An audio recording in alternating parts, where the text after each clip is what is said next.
This is another video I wanted to make real quick. If you want to get a reading with me, go down to my website. The link is in every single one of my videos in the description box.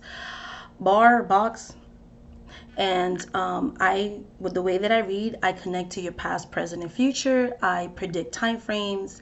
I predict the future because I am a psychic. Have many of my predictions have come through. 99.99% of my predictions come true. I'm also a root worker, so I do cast spells only after a consultation, and things of that nature. And depending on what comes out in the consultation will vary on pricing. If you're going to book a spell with me, this is a team effort.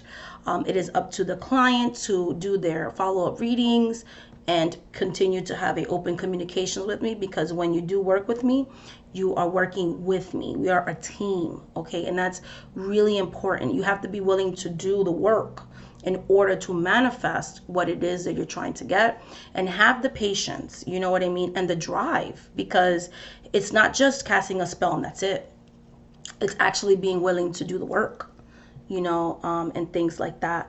And that brings me to another topic.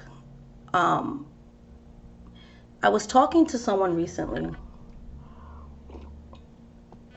and they asked me, you should do a business, teach people how to go into business for themselves when it comes to spell casting and things. I don't know if that's something I'm going to do, to be honest. And the reason being this, and I'm not saying this about this person. I kind of told them because they're new to the path.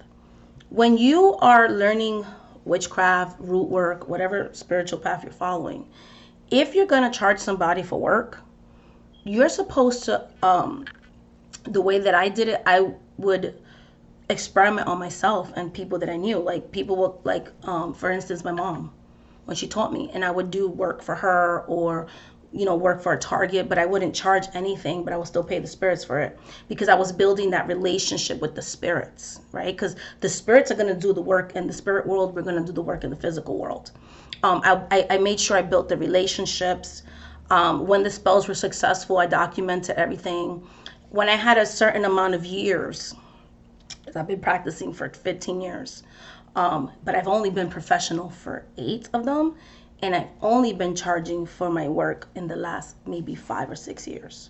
So if you do the calculations, I had a good 9 years of actually practicing the craft, of actually honing in on my skills and doing things for family members or unknown people, but not charging them because I didn't know if that spell was going to work.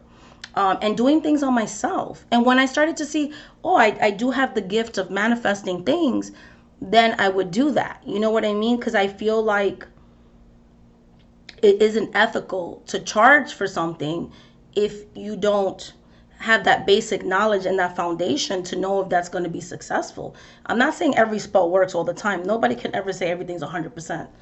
That's not realistic. But to at least know you have the skills. Now, if a client messes up their work, that's the client. But I'm saying, like, do you have the gift of manifesting? Have you practiced enough? Have you ever manifested the things that you want, or are you able to do the things that you claim and provide the services that you claim? I feel the same way about, shamanism. When people are like, yo, I'm a shaman, but they're not really a shaman. Like, are you a spiritual healer? Have you been able to heal yourself? Have you been able to heal others? Has what you're claiming to do actually help people? Same thing with my readings. Nobody's 100% accurate, but are your readings accurate? Because I predict the future, and I had to make sure I did have the psychic abilities before I went and sold those services. I made sure I had the book knowledge, the spiritual relationships, the right frequency, the right energy. Because when we become professional workers, you have to make sure you have the skills to back up the services that you're selling, because how would you feel if you're giving somebody your money and they're literally experimenting on you with spells that they've never casted for anybody and taking your money?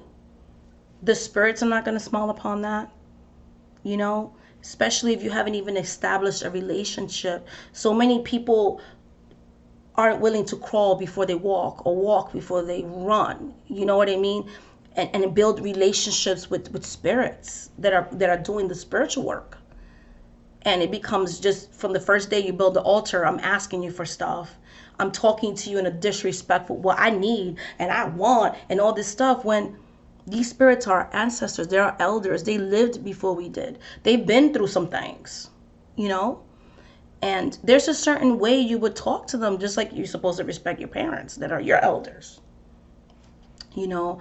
So I kind of just wanted to make that video as well. You know, this is why I was inspired to create these courses, and I'm going to still do like mini courses and mini workshops, because I feel like that's needed. I feel like, you know, there is a certain respect that we have to give to deities. You know, these are spiritual beings, and they're not short order cooks or pizza delivery people or drive through. These are ancient energies that have been venerated and honored throughout thousands and thousands of years. Some of them even predate Christianity, and they deserve our respect, our authenticity, you know, our reverence, our veneration. You know what I mean? When you're giving things to them, are you giving your best of your best, or are you just giving crap? You know, I've seen people, their altars are filthy dirty, you know. And I'm like, would you like to be a spirit that's housed in a dirty altar? Because in my culture, we believe that the spirits live in the statues, or they live in nature. They live in that sacred space that you're dedicating to venerate and honor them in, you know? So I always try to once or twice a week refresh everything, because, you know, you want to attract that nice, beautiful, high vibration, you know? So that's pretty much what I wanted to say, you know. There's people that falsely claim to serve certain spirits and they don't, or they have never even casted a spell for somebody. And okay, I read a book and now I could charge for the work. But what about building that spiritual foundation? So when you're offering your services, you're being ethical and you're truly have the knowledge to help people like you're claiming to do. Because when people seek root workers, psychics, tarot readings, whatever you want, you know, any type of spiritual services, they're seeking these services in dire and desperate needs, you know, and things like that. And it's up to us to make sure that we're providing those said services, you know. So anyways, I just thought I would share this video too. I think I'm going to be done recording videos for the day, but much love, much light, much blessings. Until the next video, if you want to work with me one-on-one basis, shamanic-priestess.com. And again, I do psychic readings. I'm a spiritual worker, so a root worker, a shaman, and I do mentor people as well. So again, shamanic-priestess.com. And you can contact me for serious business inquiries only through the contact form of my website as well. And if you click on the store in my website, it would take you to all my various spiritual services. Bye, guys.